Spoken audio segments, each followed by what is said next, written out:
Alright, so this time we're going to do some assortment of shoot-em-ups, much like how I did the light gun list.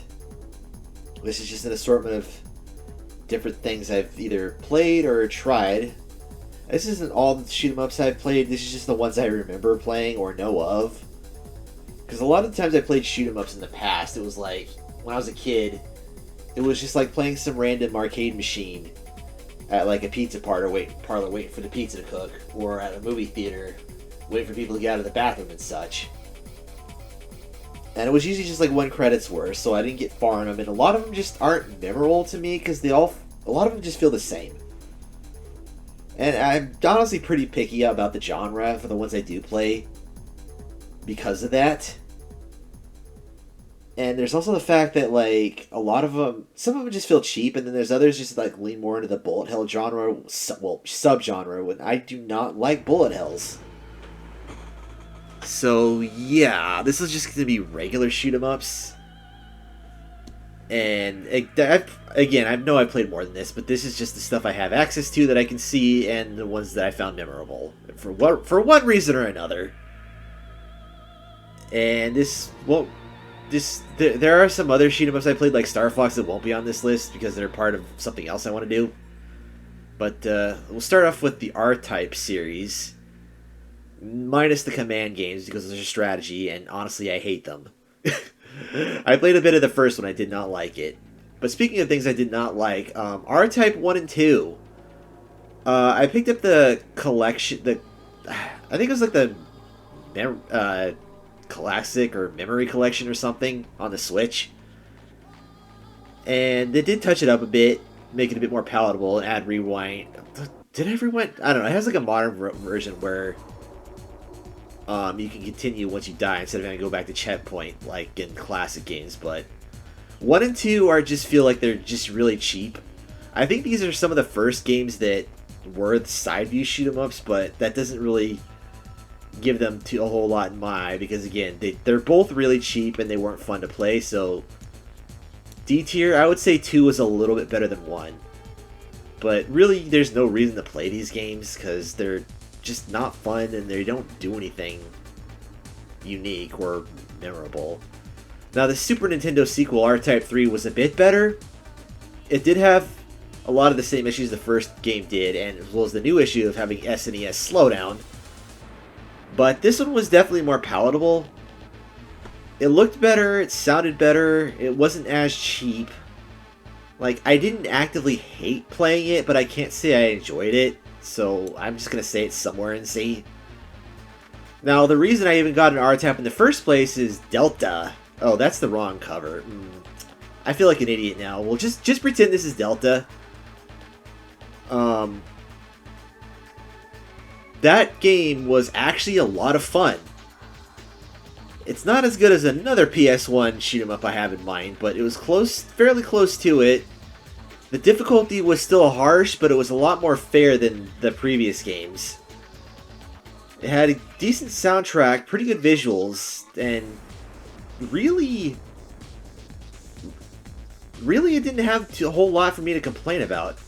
It's an A tier, but again, remember this is Delta, not R-Types, because R-Types was a PS1 compilation of 1 and 2. I don't know why I grabbed that one by accident. Anyways, now for Final. This was a PS2 game. Yeah, it was. It also wasn't nearly as good as Delta, I'm going to say that right out, but it's a lot better than the classic games. The stage design was just less interesting than Delta. The visuals and sound were kind of dull. Difficulty-wise, it was probably easier than Delta was. Honestly, this is probably the easiest in the series. Not to say that it's easy, it's just not as infuriating. But it's alright.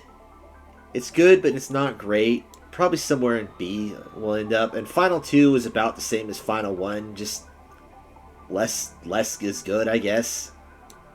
It definitely looked better, but apart from that, it was basically just Final 1. Now we go to the Darius series. I have only played some of these games because I bought like the collection and I played G Darius on I think an emulator or something. But much like R-Type, Darius 1 and 2 really just feel like the same. They're side scrollers, and interestingly enough, most of the time you're going through either caves or open paths. And you usually get, at the end of each path, you get a split. So there's a lot of different routes you could take, and to give it more replayability, and I appreciate that. But the problem is, again, a lot of it just feels the same. And I don't know why, like, the enemies are always based on fish, but it's whatever. I put 1 and 2 in C. I couldn't tell you which one's better than the other, because 1 and 2 just really felt the same. Twins was a bit better. I would still say it's C. Again, it just feels the same as 1 and 2. G Darius, on the other hand, was pretty good. The visuals were great for the time. The music was pretty good. And the gameplay was a lot more refined. I'm not sure if I'd put this in A just yet, but it's definitely at the top of B. If you're wanting to try the Darius series, that's the one I'd go with. I have not played the most recent game, Burst, but I've looked into it. It looks similar to G Darius, and I've been wanting to try that. I just never got around to it. Now for a Neo Geo game. Like, Neo Geo had a lot of samey games, but one that stood out to me was Ghost Pilots. It was a lot like the 1940 series. I didn't put those up there because, again, I don't remember which ones I've played. I've only played a couple, and it was like 1 credit's worth. But this was basically that, but better, at least in my opinion. The visuals are pretty good for Neo Geo. The music was also pretty good for Neo Geo. The difficulty was a bit harsh, especially on the ground attack stages, but it's manageable. Especially if you end up playing like on an emulator or the Neo Geo series on the Switch. I think it was also released on PC, but it's whatever. But there's quite a bit of content, surprising amount of content in it too. There's a set of intro stages, then it splits into air attack and ground attack, which the ground attack stages have easier bosses but much harder stages, whereas the air attack have harder bosses but easier stages. And then it goes for 2 more final stages, ending at the final boss. And so you got a pretty good amount of content for an arcade shoot 'em up. I'm gonna say this one's A, just because, again, it's just one of the few like Neo Geo games I can go back to and find memorable. Now to go into something really classic, and something that's kind of a progenitor of the shoot 'em up genre, Space Invaders. I have only played the original version. I have not played any of the remakes, I have not played any of the sequels or attempts to bring it back. It's good for its time, but that's all I can say for it. It's very staticky. I understand why, because, again, it was one of the first. It's an Atari game. And that Atari game, I believe, was a port of an arcade game. But, you know, the tech back in the time and the design philosophies was a lot simpler. And I probably would have loved it if I was going and playing that in an arcade if I was not born with when the NES was already in its swing. But, yeah, it's okay. It's not something I would go back to, but something I would really just recommend trying just to see where it started. You know, and as far as those old, like, Atari games go, this one's not, like, you play it for 5 minutes and you're immediately bored. Although you will see most of what the game's has to offer after about 10. It's definitely a score attack, but I don't know. I don't have like harsh feelings toward this one compared to a lot of games from that era. So I'm just gonna say it's, you know, solid C. Just mostly for what it created. If I was judging it by just the content alone, I'd probably put it lower, but you know, it deserves credit. And now we go into some NES stuff. Scat. I do not know why it's called that. This was released on the NSO. It's a very weird game. It's another side scroller.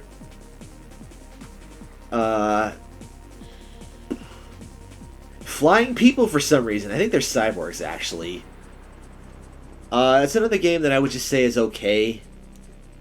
I'd put that as a solid C. It's not offensive, but it's not particularly worth seeking out. If you got an NSO subscription, it's worth a quick playthrough. And then Xevious. I do not like this game. I mostly remember it because I believe it was an unlockable in Star Fox Assault. It's unique in the sense that it's not scrolling in one direction. You do have a bit of control. At least this is the game I'm thinking of that does that. I could be getting my games crossed because, again, a lot of these games feel the same. It's just bland and boring to me. I don't know why these got flipped, but Star Soldier was pretty decent for an NES shoot 'em up. It's not the greatest thing ever, but again, it's another thing that's not offensive. It's something you can pick up and play.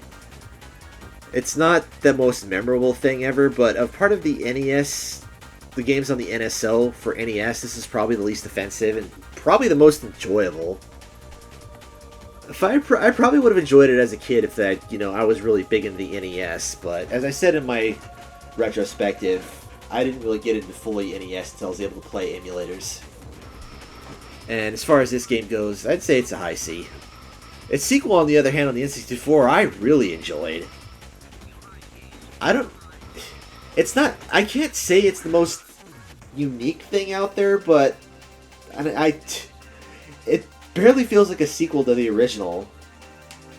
But for an N64 shoot 'em up, which there were only a few of, it's pretty good. Like, in all honesty, I'd put that into a low A. Visuals are decent, the soundtrack was good, it controlled fine, the performance was decent for the N64. It had an okay amount of content for what it is. But yeah, if you were looking for a shoot 'em up from that era, that's definitely one to look into. Now for another NSO game, Earth Defense Force was kind of like shoot 'em up the game, for lack of better words. It doesn't do anything special, but it doesn't do anything bad either. It's alright. I would say a low B for that one. Visuals are okay, soundtrack was okay. It wasn't too cheap. Gameplay was fair. This is definitely the kind of game that just feels like it was cranked out to have a shoot 'em up on the SNES, but they did an okay job with it. It's passable. I played it a couple times. It's not something I'd go back to really, but I had somewhat fun when I did play it. Now another game now moving over to the Genesis, we've got Space Harrier. I have mixed feelings about this one. This is a early rear view shoot 'em up, kind of like Star Fox before Star Fox. I don't know if they had a reason for it or not, but I remember the ground of all the stages is like a checkerboard pattern. I guess the game's okay. I've only played it once and I really didn't see it as memorable, but that's mainly because I played a similar game to it that's far better, which I'm about to get into, but it's okay. I would say it's another C tier. Yeah, I'd say C tier is fair for it. Now, moving on to the game I mentioned just a minute ago, Burning Force is very similar to Star Soldier, but this one is way better in my opinion. This is an arcade port for the Genesis. I would actually recommend playing the arcade version over the Genesis version, but if you don't want to deal with that, the Genesis version is perfectly fine. It's just the arcade one looks and sounds a bit better.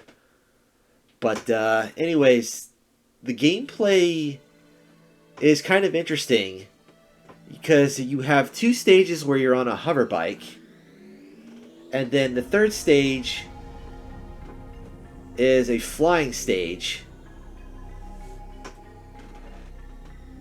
and where you fight the main boss of that sector. Except for the final level, which is in space, so there's no hover bikes. I don't know what the story was meant to be, to be perfectly honest. Not that anybody plays these old shooters for stories, but like it felt like there was one, but they forgot to put it in. The visuals are pretty decent for a Genesis game, and again, it's Star Soldier but better. It still has that weird checkerboard floor pattern, even on the except for the space stage, but even like on the ocean, it looks checkerboarded. Music is actually pretty decent. I had a lot of fun with this one, and this is one I actually do go back and play through every now and then. I'm gonna say like the top B for that one, because it's a bit short and it does have a few issues with balancing. But, you know, for a Genesis game, that was pretty damn good.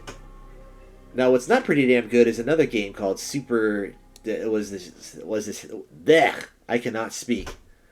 But anyways, the helicopter game, Thunderblade. Don't know why that name escaped me. I don't know why I got tongue twisted there. But Super Thunderblade. I remember playing a similar game in the arcade.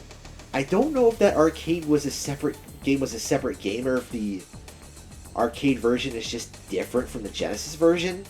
I remember liking that game, but then the Genesis version, which again I played on the NSO, was not good.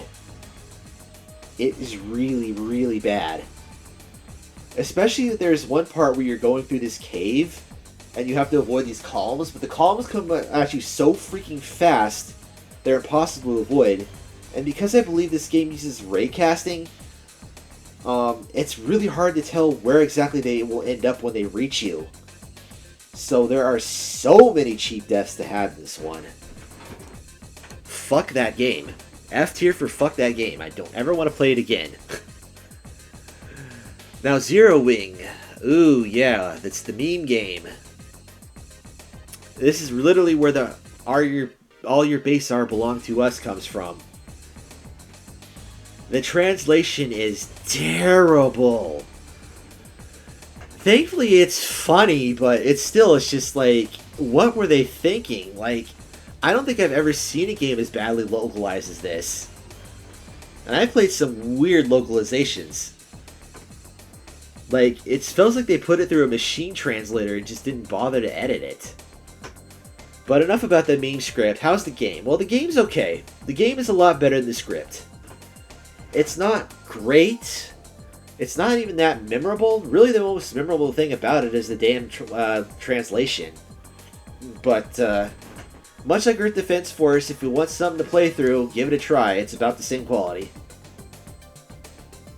Now we get to a game I'm going to never stop glazing, and if you've watched my playthrough of it, you'll understand why. Einhander. This is one of the best, if not the best shoot-em-up ever made.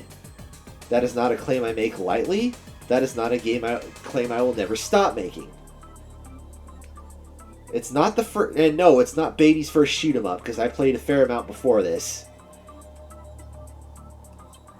I can't believe this game has not been remade. It has not gotten a sequel. It hasn't even really gotten a re-release. Actually, I think it might have gotten a PSN re-release for the PS3, but beyond that, it's never been re-released, and it's a bitch to find, and if you do, you can expect to pay triple digits for that sumbitch. I got lucky and found it at like a GameStop, like when the PS2 era got started, for about $15-20. And I admit I am part of the problem for this, because I did not buy it when I needed to, but I also did not know it existed until like a while after its release, and the only reason I did for quite a while is because I played it on a demo disc that a friend had. I believe he got from a magazine. But shame on any shoot 'em up fan who would pass this one up, because I imagine this game did not sell well, which is a fucking crime, because again, it really is that good. Like, this game should have, like, set the standard for console shoot-em-ups. But for whatever reason, it didn't. Just like it didn't get a sequel or a remake. As for why I love it, well, the stage design is excellent. The game is harsh but fair. It's kind of one of those games where you like to play even though it kicks your ass. But it's fair about it.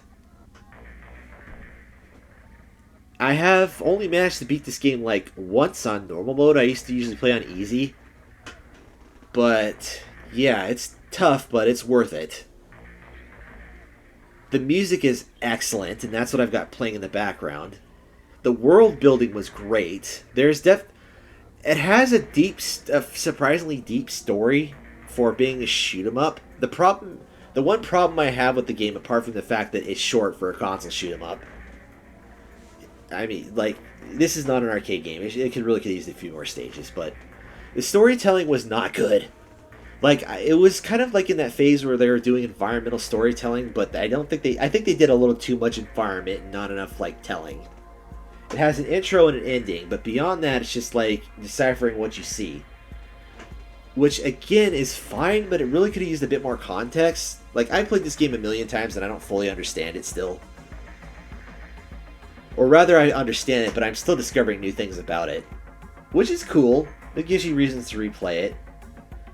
But, yeah, I do wish the storytelling was a bit better.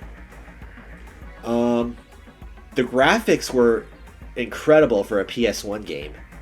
The amount of detail in just the individual ships, the backgrounds, the effects was astounding. And the fact that they were able to do that and keep it smooth frames per second through the entirety of it is insane. This is like how F-Zero was for the N64. Like, the only thing negative I could say about it is just the storytelling could have been better and it could have used a few more stages. Everything else about it is superb. Again, if you haven't played it, play it. S tier, top of S tier, always stay top of S tier. A game that is not so good that I thought was going to be good because it looked like it was going to play similar is a game called Space Shot with the title Shooter in front of it. I saw this game at a Costco once, and this feels like this was literally made to be a Walmart game. How I know it wasn't made by Walmart is the fact that once you start the game, you notice the fact that the game is not dubbed. Yeah, I think this is the first game of a game being localized and not getting a dub. It's all in Japanese. Which is not good because this type of game does not support that kind of storytelling. If you have to read subtitles. And which would be forgivable if the game was good, but it's not. It's not terrible, mind you, but it's D for Doe's nuts. Man, don't play that game. Just don't. It's not the worst thing ever, but just don't play it. Now, a game that I probably should also put in D tier, but I'm not, because I admit it's a guilty pleasure, and I recently did a Let's Play of this one too. Jupiter Strike. This is another Star Fox-ish type game. And unlike Star Soldier, this one is fully 3D. Or not Star Soldier, Space Harrier, this one's fully 3D. Biggest problem I have with the game is it's really short. Like, this is like shorter than like a traditional shoot 'em up like Iron Honor. Like, it's like 30-40 minutes. 8 stages. Sorry, 4 stages broken into 2 parts, so there's a total of 8. And the difficulty is really weird. Because the first 8 stages are pretty manageable. And then you get to the final stage where it just spikes. And then the final boss, which is a cheap piece of shit. I've only managed to beat this game once because of that final boss. That's honestly the biggest complaint about... other biggest complaint I have about is the damn final boss. The sound mixing is also not good. Like, the effects are shrill. Block out a lot of the music, and the music is pretty low-toned. And there isn't barely any story. But this, as you can see, this is a long box game. It's an early PlayStation game, so I can give it a bit of forgiveness for that, but not much. I'm going to say that's a low C, just because, again, I only like this game because it's a guilty pleasure, but objectively it's not good. Again, if you just want to play another Star Fox type game, that's the only reason I would even say give it a try. Now, speaking of Star Fox like games, we have Iridian 3D on the Game Boy Advance. This is the first of Shinen shootemups. It's got issues. It's got issues, but it's not bad. It's not good though. The game is pretty short. It is also very unforgiving because it has no continues and it's got like 4 lives, though you can gain more lives as you go, though good luck doing that. And it's also got a rather annoying weapon system where it's got multiple different types of weapons, but if you change to another type, you'll lose any upgrades you have for the current weapon, which I think weapons go to about 3 or 4 levels.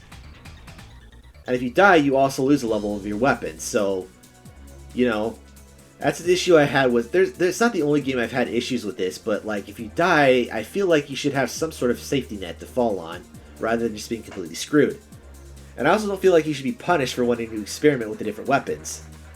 It's also a bit tedious because you have to remember what weapons exist on what stage, because you could, say, have the green scatter weapon on one stage, and the next stage has got nothing but the purple weapon. So if you try to save your green weapon, you can end up like getting killed and just going back to only having a basic shot. So the balancing is not particularly good. What does it do well? Well, it looks pretty good for a GBA game, surprisingly. It's not fully 3D despite its name, but given the tricks they did, it doesn't look that bad and it runs pretty well. The music is pretty good. Gameplay overall is just kind of all over the place, like I said. I would say a low V for this one. It's not bad, but it's not great. The sequel, on the other hand, was really good. They ditched the Star Fox-like approach and went for a traditional top-down,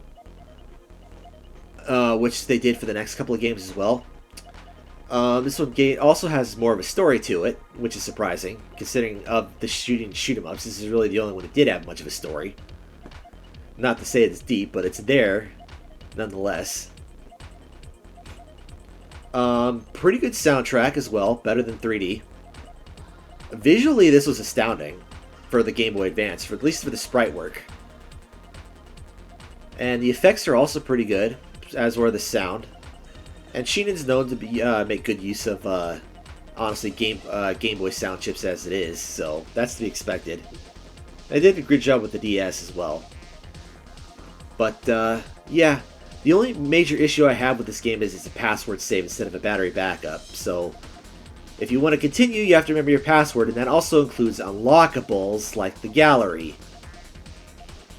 Yeah, like, I could see 3D having a password system, but this one really should have had a battery backup. Beyond that, very little complaints. Gameplay is pretty good. It's not the greatest, but it's pretty good.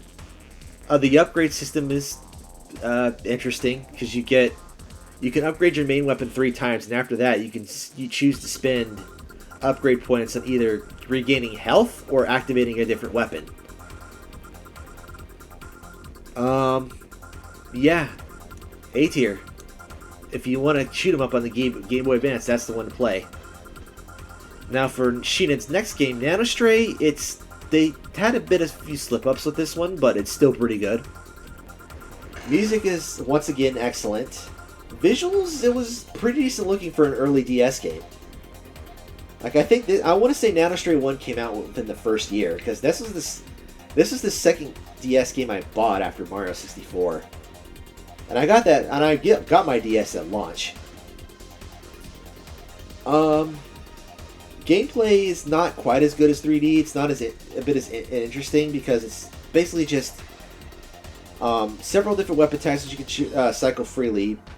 But instead of upgrading it, you collect power-ups to boost your secondary charge weapon, which is basically just a strong version of what you got equipped. Which honestly, you need more to destroy large enemies and bosses than anything else. There's a decent variety to them, but it's kind of hard to like say this is a weapon I want to use for most of the game. Main complaint I have is the fact that it's shorter than Iridian. Although Iridian 2, though it is longer than 3D, I'd say a little bit. There's like 7 or 8 stages. I think it's 8 stages. difficulty is also a bit of an issue. Normal difficulty is fine, but then I feel like there should have been something between normal and hard, because this game feels like it goes from normal to go fuck yourself to really go fuck yourself instead of being easy normal hard or normal hard go fuck yourself. I've only been able to beat it like once on normal, so I usually on hard, so I usually just end up playing on normal, which I honestly can't tell if that's actually supposed to be easy or normal mode, because you have unlimited continues in normal, as well as you take more hits and you have more lives. But yeah, that's probably the balancing is probably the biggest issue I have with it. But it's not to say it's enough to say it's a bad game. It's still a pretty good one. Nanostray 2 was a bit of a downgrade. They did something. They tried to blend like Iridian. Well, not Iridian. They tried to blend like their regular top-down with like R-Type or something. Because you get these two satellites that you can pick up rather quickly, and you can use the stylus to change their positioning and cycle between 3 different presets. So you can have them shoot forward to the top and to the back if you need to. But beyond cycling between top, down, and side view, it's pretty similar to Nanostray 1, apart from the balancing being different. Weapons like are really hit or miss in this one, even more so than Nanostray 1. Difficulty wise, this is a bit of opposite than the first game, because the first game's hardest part were the boss fights, and this one it's the stages. Because especially since unlike Iridian or 2 or Nanostray 1, you take one hit, you're dead, regardless of difficulty. And you only get 3 continues even on the lowest one. So I've only been able to beat this a couple of times on the freaking lowest difficulty. I am not touching the hard, because this one feels like it's hard. Go fuck yourself, and really go fuck yourself deeply. Yeah, it's that. If the game wasn't as harsh, I'd probably have better feelings about it. But you know, much like the previous games, it looks good and has a great soundtrack. If you can handle the difficulty, give it a try. Not as good as the first, but it's the high B. Nano Assault is a bit different. I'm mostly including these 2 games because I don't have anywhere else to put them, and they are part of the whole Iridian Nanostray universe. Nano Assault is actually a twin-stick shooter, but it does have, at the end of every cell cluster, a rear-view Star Fox-like shoot-em-up stage that's actually pretty fun in that regard.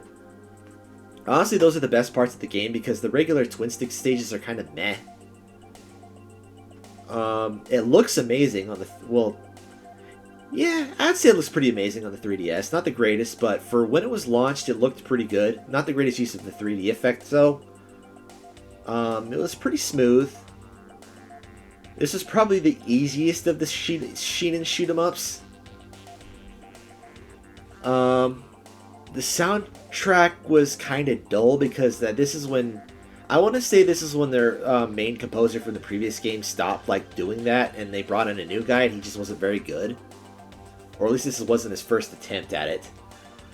I would say it's still a B, probably somewhere in the middle of it. I think that works. They did re-release it as Nano Assault Plus or something, but unfortunately that version is digital only. And the main advantage is that one is it has compatibility with the Circle Pad Pro, as well as the 3DS's little nub, so you don't have to use the buttons for the twin stick aiming, which makes it helps with the precision. I don't know if this game was ever ported off the 3DS though. Neo, on the other hand, was originally a Wii U title exclusive, and then they ported it to other systems a few years later. Unfortunately, this one was not nearly as good as their previous entries. Nano Assault 1 at least had a bit of a story. This one does not, despite the fact that there is a quote-unquote story mode. So I don't know what the point of this game was, since supposedly the Nano Assault 1 was the end of the story. But this feels more like an expansion pack than anything else. On the plus side, it looked a lot better than Nano Assault 1. It also controlled better since it didn't have to worry about using buttons or the Circle Pad Pro or that nub. The soundtrack was definitely better. Still wasn't as good as the previous games, but it was better than Nano Soul 1 in that regard. But considering the fact that it's even shorter than almost all the previous games, there's like 4 cell clusters in total. It's really hard to say go out and play it because there's just nothing special about it. There's no story. It's short. It is definitely more challenging than Nano Assault. Oh, and they dropped the rear view shoot 'em up stages as well, and the boss fights. So it's just standard clusters, or cell clusters. The only thing really endearing about it is the survival mode, which makes for a good score attack because you basically get like 3 hits unless you regain things through the shop.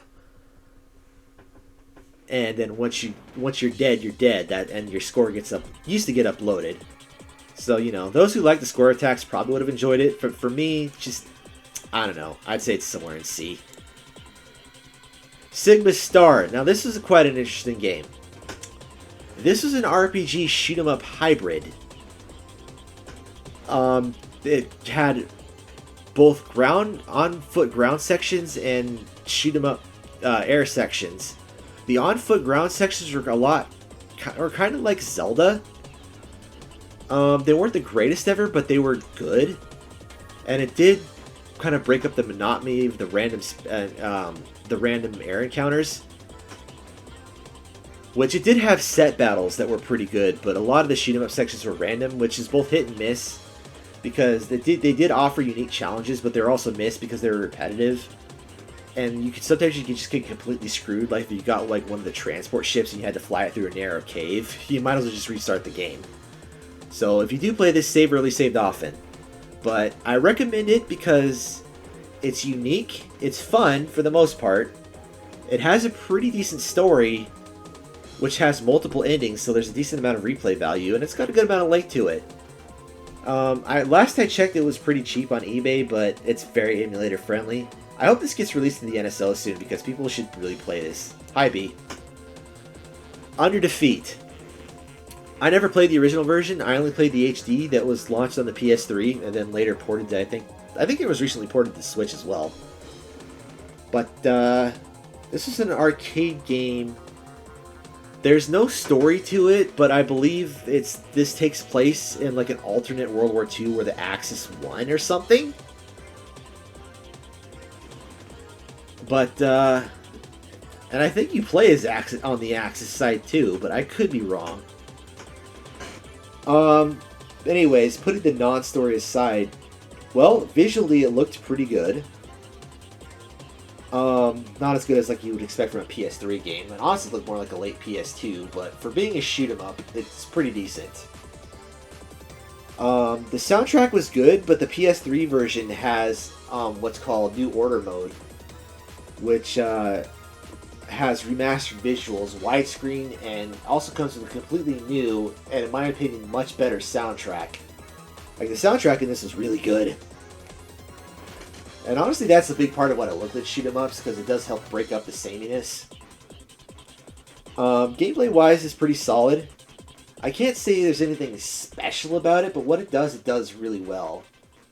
The final boss is a bitch, but other than that, the difficulty is pretty manageable.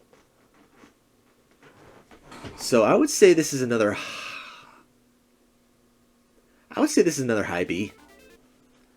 Now, Cetasius, why did the thing stop? Yes. Why does YouTube do that? Cetasius is pretty good.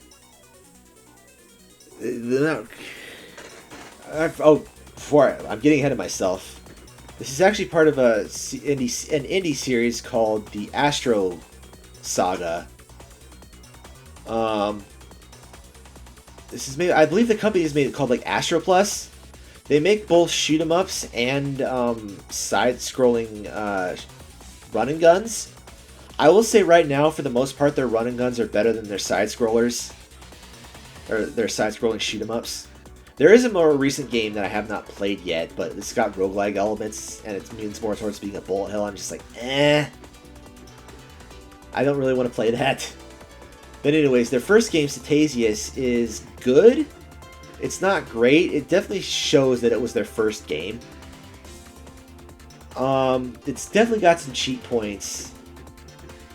And again, it doesn't do anything special, but it does have a unique charm to it. Soundtrack is alright. Pretty good sprite work. I'm going to say it's the bottom of B for this one. It's a decent place to start. There's a remastered version available on consoles, and if you get the Shoot 'em Up collection, it comes with Cetasius, Arm 7, and Wolflame. And it comes with a newer version of that too. But yeah, Cetasius, pretty alright. Not great, but it's alright. Their second game, or maybe this is their third wave, Volkaiser. This is very Gundam inspired. And as anybody who's heard me before knows, I really don't like Gundam. For a number of reasons. I don't like... This is the problem reason I have a problem with Japanese mech games. They all try to be Gundam. And while this doesn't play like a Gundam game, it sure as hell looks like one. The soundtrack is really bad. I'm going to tell you that right now. Gameplay leans a bit more towards bullet hell, but it's manageable. I didn't really hate it, but I didn't really like it. And the story is really stupid.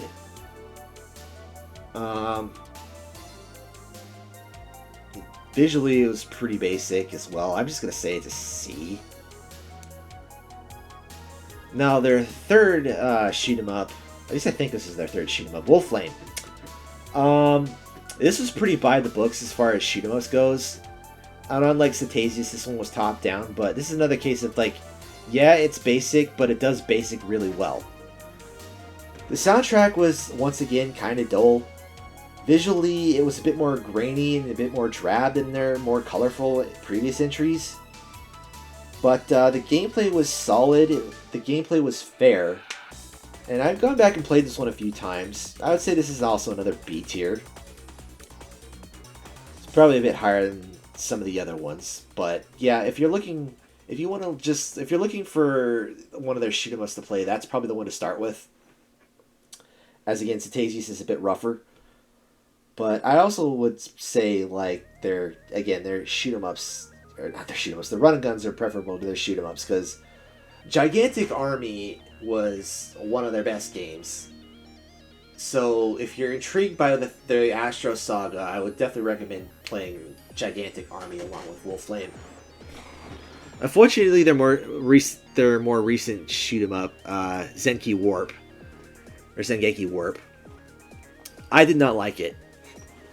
The warping mechanic is frustrating, the stage design is really not good, and just the balancing is a mess. It's a frustrating mess. I'll give it credit for being unique with its warping mechanic, but it's just that this is another case of just being unique does not mean it's fun, especially if it's not executed well. I'm gonna say this is like a low C, really low C for me. And unfortunately, I have to end on a bad note with Astro Plus, because their most recent game, Magical Witch, well, this is minus the roguelike. This one leans more. I think this is a sequel to Volkaiser, but this leans more towards into bullet hells. And again, I do not like bullet hells. The story is stupid as hell and goes really against the tone of the other games. The gameplay is cheap, the music sucks, the visuals are just weirdly sugary, but I guess that was the point. Yeah, I'm going to say that's an F tier. And to end on a bad note as well, Astro Breed. Freaking amazing indie game, go play it. Nah, I'm just kidding. As I said before, it's kind of a piece of shit. Like, I'm ending on a bad note here. A lot of people like this game, so I decided to give it a try, and I honestly could not tell why. The story is really weird, and what's worse, it's not dubbed, so you have to follow the story by reading subtitles, and those subtitles pop up in the worst place, so you basically have to choose between getting the story or just freaking playing the game and not dying. This really needed a dub. But beyond the shitty story, the gameplay kind of sucks. I don't like the melee mechanics. This game definitely leads more into it being a bullet hell. The stage design is not good. It's short. It's frustrating. The only thing I really have to say in favor of it is the visuals are the. By visuals, I mean like the artwork is pretty good for an indie game. You know, the CGs during the cutscenes are all right, as is the character design. But for that, I'll just say it's a D tier, high D. But yeah, I would not recommend playing this one. Now going back, I know there's a couple of shoot 'em ups I forgot to put in there, like Sylphid Treasure Planet, I think it was called. That was a pretty decent one. But yeah, if just pretend I'm putting that into a B tier. But as far as like the games I remember playing, the games I found memorable, this covers most of them. You know, a lot of these I would recommend playing, especially Einhander. If you haven't played it, play it. The Sheen and shoot 'em ups I fully recommend, even if 3D is kind of a bit lacking. But yeah, hopefully you found something in here you're interested in trying. But we'll see you in the next tier list.